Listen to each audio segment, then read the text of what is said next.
নমস্কার বন্ধুরা, অনিফার্স world YouTube চ্যানেলে আপনাদেরকে স্বাগত। আপনারা গতকাল থেকেই যুবসাথীর টাকা পেতে শুরু করেছেন। মানে যুবসাথীর জন্য যারা আবেদন করেছিলেন তাদের অ্যাকাউন্টে নাকি ১,৫০০ টাকা করে ক্রেডিট হতে শুরু করেছে।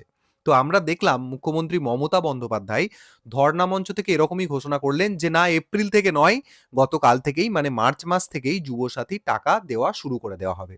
তো এই ঘোষণার কিছুক্ষণ পরে মানে কয়েক ঘন্টা পরেই আমরা ফেসবুক থেকে জানতে পারলাম যে বিভিন্ন জনের অ্যাকাউন্টে নাকি টাকা ক্রেডিট হতে শুরু করে দিয়েছে ১,৫০০ টাকা করে, এবং সেই টাকা ক্রেডিটের মেসেজ যেটা ওনাদের কাছে এসেছে সেটার স্ক্রিনশট ওনারা শেয়ার করছেন। তো আমি বিভিন্নভাবে বিভিন্ন স্ক্রিনশট দেখলাম। এই স্ক্রিনশট দেখতে দেখতে আমার এই বিষয়ের সত্যতা নিয়ে কিন্তু প্রশ্ন মাথায় জাগলো। তো ব্যাপার যেটা আমি দেখতে পেলাম যে যারা এই ধরনের মেসেজ শেয়ার করছেন তাদের অ্যাকাউন্টে নিশ্চয়ই টাকা ঢুকে গেছে, নাহলে তারা শেয়ার করবেন কিভাবে? কিন্তু শেয়ার তো করছেন, সেই শেয়ারের মধ্যে মানে যে মেসেজটা আপনারা বা স্ক্রিনশটটা আপনারা শেয়ার করছেন সেখানে কিন্তু অনেক গ্রামাটিক্যাল মিস্টেক রয়েছে, ব্যাকরণগত ত্রুটি রয়েছে, এবং এটাও লক্ষ্য করলাম ওখানে যুবসাথী যে কথাটি লেখা রয়েছে সেই যুবসাথী বানানটা ভুল। আপনারা স্বাভাবিকভাবে বলুন তো যে আপনাদের মোবাইলে যখন টাকা ক্রেডিটের মেসেজ আসে, একটা অফিসিয়াল মেসেজ আসে ব্যাংক থেকে, তো সেক্ষেত্রে কোনো বানান ভুল থাকে? কোনো কি কোথাও মিস্টেক থেকে থাকে? ব্যাকরণগত ত্রুটি থেকে থাকে কি? থাকে না। আমি তো দেখিনি এরকম কোনো ত্রুটি রয়েছে। কিন্তু এই যুবসাথীর টাকা ঢোকার ক্ষেত্রে এই ধরনের মিস্টেক কেন? মানে অরিজিনালি যে মিস্টেক হয়েছে কিনা সেটা তো আমি ভেরিফাই করতে যাইনি। দেখতে পাচ্ছি যারা স্ক্রিনশট শেয়ার করেছেন তাদের ক্ষেত্রে এই মেসেজটা কিছু কিছু জায়গায় ভুল রয়েছে। এবার তো এই জায়গায় প্রশ্নচিহ্ন থাকবেই যে ওনারা কি সত্যি সত্যি টাকা অ্যাকাউন্টে পেয়েছেন? তা বলে আমি এটা বলছি না যে টাকা কিন্তু একদমই অ্যাকাউন্টে ঢোকেনি। এটা হতেই পারে যে অ্যাকাউন্টে টাকা ঢোকা শুরু হয়েছে। যাদের অ্যাকাউন্টে টাকা ঢোকা শুরু হয়েছে একমাত্র তারাই সবচেয়ে সত্য কথাটা বলতে পারবেন। তবে আবার এটাও হতে পারে যে এক আধজনের টাকা ঢোকা শুরু হয়েছে বলে অনেকে সেই ধরনেরই একটা ডুপ্লিকেট মেসেজকে বানিয়ে স্ক্রিনশট করে সবাইকে বিভ্রান্তির মধ্যে ফেলছেন। এটাও কিন্তু হতে পারে। তো যাই হোক, এই বিভ্রান্তিকর জায়গা নিয়ে কাজ নেই।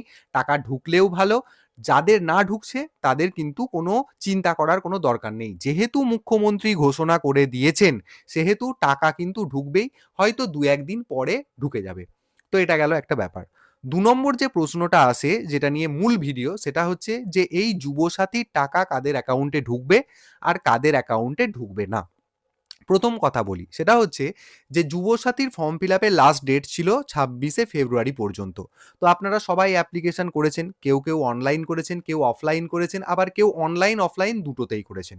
সবার প্রথমে আসি অনলাইন প্রসঙ্গে। যারা অনলাইন অ্যাপ্লিকেশন করেছেন তাদের ক্ষেত্রে কিন্তু টাকা ঢোকার চান্স সবচেয়ে আগে, যদি তারা অ্যাপ্লিকেশনটা সঠিক করেন, মানে 100% সঠিক পদ্ধতিতে যদি আপনারা অ্যাপ্লিকেশন করে থাকেন তাহলে সবার আগে টাকা ঢোকার চান্স তাদেরই থাকবে। কেন? কারণ যারা অফলাইনে ক্যাম্পে গিয়ে জমা করেছেন, এবার যেটা হবে কি শুনলাম যে গত পরশু থেকে নাকি যারা ক্যাম্পে গিয়ে অ্যাপ্লিকেশন ফর্ম জমা করেছিলেন তাদের তথ্যগুলি ডেটা এন্ট্রি করার কাজ শুরু হয়েছে। তাহলে প্রসেসটা আপনারা জাস্ট একটু কল্পনা করুন। আপনার ফর্ম রয়েছে, সেখানে আপনি যা তথ্য দিয়েছেন ডেটা এন্ট্রি অপারেটররা সেই সমস্ত তথ্য দেখে দেখে তারা কম্পিউটারে ম্যানুয়ালি সেটাকে এন্ট্রি করবেন।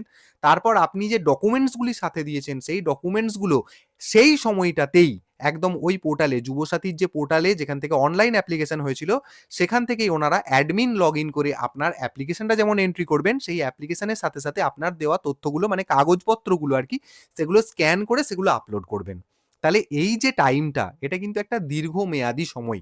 মানে মুখ্যমন্ত্রী ঘোষণা করে দিলেন আর তৎক্ষণাৎ ডেটা এন্ট্রি অপারেটররা কাজ করতে শুরু করে দিলেন, অ্যাকাউন্টে টাকা ঢুকে গেল। এই দ্রুততার সাথে কখনোই কিন্তু ম্যাজিকের মতো সম্ভব নয়। তাহলে যাদের মেসেজ আসছে, ধরে নিচ্ছি যাদের এসে গেছে এই মেসেজ, তারা যেভাবে অ্যাপ্লাই করেছিলেন সেটা কিন্তু বলাই যায় যে তারা অনলাইন অ্যাপ্লাই করেছিলেন। অনলাইন অ্যাপ্লাই করলে যেটা হয়, এই অফলাইনে যে সমস্যাটা, সমস্যা বলব না, মানে অফলাইনে এই যে প্রসেসটা ডেটা এন্ট্রি করা, সেটাকে অ্যাপ্রুভ করা, তারপর সেটাকে ফাইনাল ভেরিফিকেশন করে নেওয়া, এই প্রসেসটা কিন্তু অনলাইনের তুলনায় অনেকটা বেশি। অনলাইনে আপনি অ্যাপ্লিকেশন করে দিয়েছেন মানে ডেটা এন্ট্রি অপারেটরদের কাজ অনেকটা কমিয়ে দিয়েছেন। ওনাদের কাজ বর্তমানে যেটা হবে, আপনার সমস্ত তথ্যগুলো দেয়া যে তথ্যগুলো সেগুলোকে ভেরিফিকেশন করে নিয়ে অ্যাপ্রুভ করে দেওয়া। তাহলে ওনাদের টাকা পাওয়ার চান্সটা একটু বেশি থাকবে। তাহলে যারা টাকা পাচ্ছেন ধরে নেওয়া যেতে পারে তারা অনলাইন অ্যাপ্লিকেশন করেছেন। তবে অফলাইন অ্যাপ্লিকেশন যারা করেছিলেন তারাও যে টাকা পাননি, মানে তাদের অ্যাকাউন্টেও যে টাকা ঢুকে যায়নি, এটা কিন্তু বলা মুশকিল হবে। কেননা যারা একদম ফার্স্ট ডে ফার্স্ট শো বলা যায়, যারা একদম প্রথম অ্যাপ্লিকেশন করেছিলেন, আমরা দেখেছি বিভিন্ন ব্লক অফিসেতে তৎক্ষণাৎ আপনার কিন্তু রেজিস্ট্রেশন করে দেওয়া হয়েছে। আপনাকে একটা রেজিস্ট্রেশন আইডি দিয়ে দেওয়া হয়েছিল 25 সংখ্যার, ইত্যাদি ইত্যাদি। ধরে নেওয়া যেতে পারে যে কিছু কিছু ডেটা এন্ট্রি হয়তো সাকসেসফুলি করা হয়ে গেছে। তো তাহলে তাদের ক্ষেত্রে টাকা অ্যাকাউন্টে ঢুকে গেলেও যেতে পারে। এটা হচ্ছে দুটো ব্যাপার। এবার যে জিনিসটার কথা বলবো, যারা অনলাইন এবং অফলাইন দুটোতেই অ্যাপ্লিকেশন করে দিয়েছিলেন। মানে অনেকে ভাবছেন যে অনলাইনে অ্যাপ্লিকেশন করলাম, তৎক্ষণাৎ রেজিস্ট্রেশন আইডি পড়লো না, বা অফলাইন অ্যাপ্লিকেশনে ছোটখাটো কিছু ভুল করে ফেলেছেন অ্যাপ্লিকেশনেতে, যেখানে পেশা হিসেবে আনএমপ্লয়েড লেখার দরকার ছিল সেখানে আপনি স্টুডেন্ট লিখে দিয়েছেন বা অন্যান্য কোনো কিছু লিখে দিয়েছেন। তো এই ভ্রান্তির মধ্যে থেকে আপনারা অনলাইন অ্যাপ্লিকেশন সাকসেসফুলি করে দিয়েছেন। তো সেক্ষেত্রে আপনাদের অ্যাপ্লিকেশন কি বাতিল হয়ে যাবে? দেখুন, এখানে যখনই আপনার ওই ক্যাম্পে দেওয়া তথ্যটা ডেটা এন্ট্রি করতে যাওয়া হবে, তখনই কিন্তু আপনি যদি অনলাইন অ্যাপ্লিকেশন করে থাকেন, আপনার ডেটা এন্ট্রি করে যখন সাবমিট করতে যাওয়া হবে না, তখনই কিন্তু একটা এরর আসবে। দেখিয়ে দেওয়া হবে যে দুটো তথ্য একই জন ইনপুট করেছেন। তখন সেক্ষেত্রে আপনার অফলাইন অ্যাপ্লিকেশনটাকে সম্পূর্ণভাবে বাতিল করে দিয়ে অনলাইন অ্যাপ্লিকেশনটাকে অ্যাকসেপ্ট করা হবে এবং তথ্যগুলি যাচাই করে নিয়ে ভেরিফাই করে নেওয়া হবে। তো এটা গেল একটা ব্যাপার। তাহলে যারা অনলাইন এবং অফলাইন দুটোই অ্যাপ্লিকেশন করে ফেলেছেন, তাদের অনলাইনটা সবার আগে গ্রাহ্য হবে। যদি সেখানে কোনো ভুলভ্রান্তি থেকে থাকে, সেটাকে যদি ঠিক করতে ওনারা না পারেন, তাহলে ওনারা সেটাকে রিজেক্ট করে দিয়ে আপনার অফলাইন অ্যাপ্লিকেশনটাকে এন্ট্রি করে নিয়ে সেটাকে অ্যাপ্রুভ করবেন। তো টাকা কিন্তু পাবেন। মানে একদম বাতিল হয়ে যাবে এটা কিন্তু কখনোই ভাববেন না। যাদের যত ভুলই থাকুক না কেন, তাদেরকে রিজেক্ট করা হলেও পরবর্তীতে সুযোগ দেওয়া হবে। সেটা ব্লক অফিস থেকে ডেকে হোক, বা যারা অনলাইন অ্যাপ্লিকেশন করেছেন সেই অ্যাপ্লিকেন্টের কাছে অ্যাপ্লিকেশনটা সেন্ড ব্যাক করে দিয়ে হোক, মানে আবার পুনরায় এডিট, যাই হোক একটা সমাধান কিন্তু আপনাদের জন্য থাকবে। মানে আপনাদেরকে কমপ্লিট রিজেক্ট করে দেওয়া হবে এটা কিন্তু হবে না। তবে এটা বলে রাখি, যদি প্রথমবারে রিজেক্ট হয়ে যায়, তাহলে এই যে টাকা পাওয়ার প্রসেসটা যেটা চালু হয়ে গেছে মুখ্যমন্ত্রীর ঘোষণা অনুযায়ী, ফার্স্ট লটেতে কিন্তু হবে না। পরবর্তী ক্ষেত্রে যখন আবার নতুন করে শুরু হবে, পরবর্তী স্টেপে আর কি, মানে এই যে অ্যাপ্লিকেশনগুলি জমা পড়ে গেছে, সমস্ত কিছু ভেরিফিকেশন যখন কমপ্লিট হয়ে যাবে, তারপর ওই ফেলে রাখা যেগুলো, মানে যেগুলো আর কি একটু সমস্যার মধ্যে রয়েছে, সেগুলোকে আবার নতুন করে ঠিক করার সুযোগ দেওয়া হবে। এরপর তৃতীয় যে বিষয়টাতে আসবো, সেটা হলো যারা অনলাইন অ্যাপ্লিকেশন বা অফলাইন অ্যাপ্লিকেশন করেছেন, তাদের মধ্যে থেকে অনেকেই দেখা যাচ্ছে, বিশেষত যারা অফলাইন অ্যাপ্লিকেশন করেছেন, কারো কারো ক্ষেত্রে দেখা গেছে যে 21 বছর বয়স হয়নি, তারা কিন্তু অ্যাপ্লিকেশন ফর্ম ফিল আপ করেছেন। তো সেক্ষেত্রে আপনাদেরকে কিন্তু বলে রাখি যে আপনাদের অ্যাপ্লিকেশনটা কিন্তু কমপ্লিট রিজেক্ট করে দেওয়া হবে। যাদের 21 বছর বয়স হয়নি, যুবসাথীর অ্যাপ্লাই করেছেন, মানে মাধ্যমিক পরীক্ষা দেওয়া হয়ে গেছে মানে আপনি অ্যাপ্লাই করে দিয়েছেন, এটা কিন্তু নয়। ওখানে ক্রাইটেরিয়াতে বলাই ছিল যে 21 বছর বয়স হতেই হবে, নাহলে অ্যাপ্লাই করতে পারবেন না। তো ভুলবশত যাই হোক অ্যাপ্লাই করে ফেলেছেন, তাদের অ্যাপ্লিকেশনগুলি বাতিল করে দেওয়া হবে। আর ২ নম্বর, দেখবেন আপনারা অনলাইন অ্যাপ্লিকেশন করতে গিয়ে একটা সমস্যার সৃষ্টি হয়েছিল। সেটা কি? যখন নতুন, নতুন অনলাইন অ্যাপ্লিকেশন শুরু হলো, তখন ডকুমেন্ট আপলোডের জায়গাটাতে কোথাও বলা ছিল না যে আপনাদেরকে ডকুমেন্ট সেলফ অ্যাটেস্টেড করে, মানে জেরক্স করে তার উপর সই করে সেটা আপলোড করতে হবে। ১ম দিকে জাস্ট ডকুমেন্ট আপলোডের কথা বলা হয়েছিল। তো সেক্ষেত্রে যারা অরিজিনাল ডকুমেন্ট আপলোড করেছেন, তাদের ক্ষেত্রেও কোনো সমস্যা হবে না। জেরক্স করে নিয়ে সেলফ অ্যাটেস্টেড করে নিয়ে আপলোড করেছেন, তাদের ক্ষেত্রেও কিন্তু কোনো সমস্যা হবে না। আরেকটা সমস্যা যেটা লক্ষ্য করা গেছে, যে আপনারা যারা অনলাইনে ফর্ম ফিল আপ করছিলেন, তারা অনেকেই যেটা করেছেন কি, যেখানে ডকুমেন্ট আপলোডের জায়গা ছিল, সেই জায়গাটাতে আধার কার্ড এবং ভোটার কার্ড আপলোড করেছেন, কিন্তু সিঙ্গেল সাইড আপলোড করেছেন। তো সেক্ষেত্রে আপনাদেরকে বলে দিই, আপনাদের অ্যাপ্লিকেশনও কিন্তু রিজেক্ট হওয়ার চান্স বেশি। আপনারা একটু লজিক্যালি ভাবুন, একটা আধার কার্ড এবং একটা ভোটার কার্ড সেটা কমপ্লিট কিভাবে হয়? একটা সাইডে আপনার আইডেন্টিটি থাকবে, আরেকটা সাইডে আপনার ঠিকানা থাকবে। তো আপনি কোন চিন্তা ভাবনা নিয়ে কেবলমাত্র সিঙ্গেল সাইড আপলোড করে দিলেন? তো সেক্ষেত্রে যারা এই ধরনের আধার কার্ড বা ভোটার কার্ড কেবলমাত্র সিঙ্গেল সাইড আপলোড করেছেন, তাদের ক্ষেত্রে অ্যাপ্লিকেশন রিজেক্ট হবে এবং পরবর্তীতে আপনারা সেগুলো সঠিক করার, মানে কারেকশন করে নেওয়ার সুযোগ পাবেন। তো সেই সুযোগের চান্স কবে আসবে সেটা এখন বলা যাবে না। তো সেক্ষেত্রে আপনাদের এই মুহূর্তেই টাকা ঢোকাটা কিন্তু সেটা কিন্তু হবে না। মানে আপনাদের ব্যাপারটা কিন্তু এখন পেন্ডিং রয়ে যাবে। এরপর যেটা আসছি, যেটা অনেকেই করেছেন, সেটা হচ্ছে যুবসাথীর একটা মেন ক্রাইটেরিয়া, অনলাইন অ্যাপ্লিকেশনের ক্ষেত্রেই হোক বা অফলাইন অ্যাপ্লিকেশনের ক্ষেত্রেই হোক, সেটা হচ্ছে ভোটার কার্ড জমা করা। মানে যারা অনলাইন অ্যাপ্লিকেশন করেছেন, তারা যদি ভোটার কার্ড আপলোড না করেন, তাহলে তাদের অ্যাপ্লিকেশন সিম্পলি বাতিল হয়ে যাবে। আর যারা অফলাইনে ক্যাম্পে গিয়েও ভোটার কার্ডের জেরক্স দেননি, তাদেরও অ্যাপ্লিকেশন সিম্পলি বাতিল হয়ে যাবে। এটা গেল।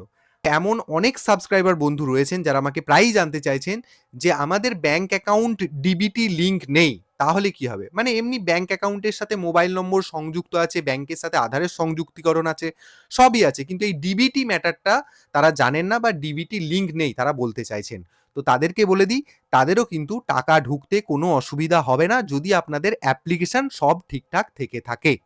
লাস্ট একটা গুরুত্বপূর্ণ জিনিস আপনাদের সাথে আলোচনা করে নিই, যেটা বিভিন্ন ব্লক অফিসেতেই ভার্বালি একটা অর্ডার দেওয়া হয়েছে। আপনারা সকলেই জানেন যে নতুন ভোটার লিস্ট প্রকাশিত হয়েছে এবং সেখানে বিভিন্ন ভোটারের পাশে বিভিন্ন কারণে দেখা যাচ্ছে যে ডিলিটেড বা আন্ডার অ্যাডজুডিকেশন এই কথাটি লেখা রয়েছে। তো যে সমস্ত ভোটারদের ক্ষেত্রে এই ডিলিটেড এবং আন্ডার অ্যাডজুডিকেশন কথাটি লেখা রয়েছে এবং ওনারা যুবসাথীর অ্যাপ্লাই করেছেন, তাদের অ্যাপ্লিকেশন আপাতত প্রসেস করা হবে না।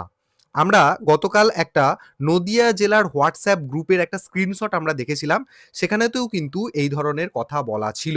তো আমি সেই মতো ব্লক অফিসেও একজনের কাছ থেকে খোঁজ খবর নিয়ে জানতে পেরেছি, বলল আমাদের এখানে কোনো লিখিত অর্ডার কিন্তু দেওয়া হয়নি, তবে এটুকু বলে দেওয়া হয়েছে যাদের ভোটার কার্ড সংক্রান্ত মানে ভোটার লিস্টে এই ধরনের সমস্যা রয়েছে তাদের অ্যাপ্লিকেশনগুলোকে বাদ দিয়ে অন্যান্য অ্যাপ্লিকেশনগুলোকে ডিজিটাইজেশন করতে এবং সমস্ত কিছু তথ্য ভেরিফাই করে নিতে। তাই যাদের এই ধরনের সমস্যা হয়েছে তারা এই প্রথম লটেই কিন্তু কোনোভাবেই টাকা পাবেন না। পরবর্তীতে এসআইআর 2026-এর যে সমস্ত রুলস রেগুলেশনস রয়েছে সেই অনুযায়ী ওনাদের যদি এই আন্ডার জুডিকেশন বা ডিলিটেড এই ম্যাটারগুলো যদি কেটে যায়, তারপর ওনাদের অ্যাপ্লিকেশন প্রসেস করা হবে, তারপর ভেরিফাই করা হবে, তারপর যদি ওনারা দেখা যায় যে অ্যাপ্রুভ হওয়ার যোগ্য বা যুবসাথীতে টাকা পাওয়ার জন্য যোগ্য, তাহলে সেক্ষেত্রে তখন ওনাদেরকে টাকা দেওয়া হবে। তো সেই জন্য আপনাদেরকে জাস্ট অপেক্ষা করতে হবে, আপনাদের অপেক্ষা করা ছাড়া কিন্তু কোনো উপায় নেই। সব মিলিয়ে এই ভিডিওর শেষে যে ব্যাপারটা প্রায়োরিটি সেটা হচ্ছে কে টাকা পাচ্ছেন আর কে টাকা পাচ্ছেন না।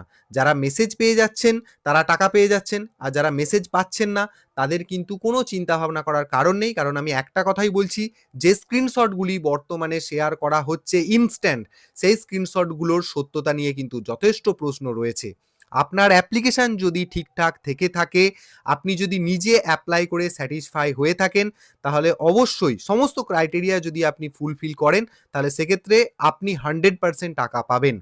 হ্যাঁ, তবে সেই টাকা পেতে আপনাদেরকে হয়তো ১-২ দিন কি ৩ দিন বা ১ সপ্তাহ এটা কিন্তু আপনাকে ওয়েট করতেই হবে। এছাড়া কিন্তু কোনো উপায় নেই। মানে এই চিন্তা ভাবনাটা আপনাদের আসছে যে ধরুন এমন কোনো ব্লক থেকে আপনি অ্যাপ্লাই করেছেন যেখানে অন্যান্য অ্যাপ্লিকেন্টদের মোবাইলে হয়তো মেসেজ চলে এসেছে টাকার, কিন্তু আপনার মোবাইলে আসেনি। এরকমটা যদি হয় আপনার চিন্তা করার কোনো কারণ নেই। কারণ প্রচুর অ্যাপ্লিকেশন জমা পড়েছে, প্রায় ৮৪ লক্ষ অ্যাপ্লিকেন্ট জমা পড়েছে অফলাইনে। তো সেক্ষেত্রে এই তথ্যগুলো ভেরিফাই করা, এন্ট্রি করা, ডিজিটাইজেশন করা বলুন, তারপর সেটাকে ভেরিফাই করা, অ্যাপ্রুভ করা ইত্যাদি একটা হিউজ টাইম আছে। মানে কার নম্বর কখন আসবে এটা তো বলা মুশকিল। তো সেই কারণে টাকা কিন্তু আপনারা পাবেন, এ নিয়ে কোনো দ্বিধা নেই। যেটুকু আপনাদেরকে লাস্ট মেসেজ সেটা হচ্ছে যে বিভ্রান্তিকরমূলক পোস্ট আপনারা এড়িয়ে চলুন। কোনো জানার হলে অবশ্যই আমাকে সেটা কমেন্টে জানতে চান এবং যারা সত্যই যাদের অ্যাকাউন্টে টাকা ঢুকেছে, কাদের ঢুকেছে সেটা আমাকে কমেন্টে অবশ্যই একটু জানাবেন। যাদের এখনো টাকা ঢোকা বাকি আছে তারা কোন জেলার কোন ব্লক থেকে অ্যাপ্লাই করছেন সেটাও কিন্তু আমাকে কমেন্টে জানাতে ভুলবেন না।